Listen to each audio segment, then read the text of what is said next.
acknowledge that whichever word you choose for Modi, it still doesn't come anywhere near the abuse that he has been allowed to take place in his name. I'd prefer to think of him for what he is.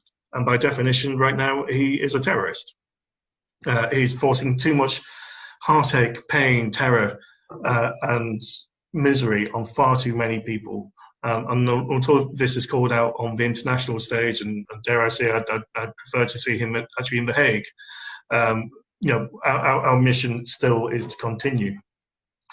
So what we do all need to do, we do need to be highlighting this still on the national level.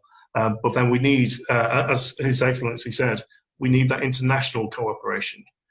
Because until we start having the likes of the UN, the EU, and all other important national and supranational bodies coming together in condemnation for the Indian constitutional changes, but also the UN resolutions that are being ignored, we need to see action. We need to see these resolutions maintained, because it's far too weak to say that actually this is a local issue that needs to be addressed by Pakistan and India, because after 70 years, it hasn't been addressed by Pakistan and India, and it's not going to.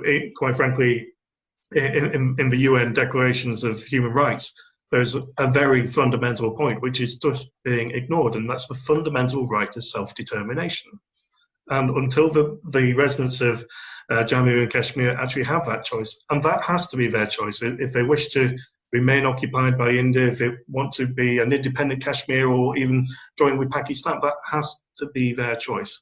And that will have to be a fully internationally recognised referendum.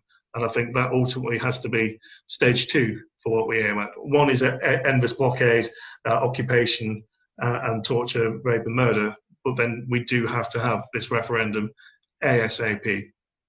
So whilst being on the right of the political spectrum, I don't particularly sign up to the word of solidarity.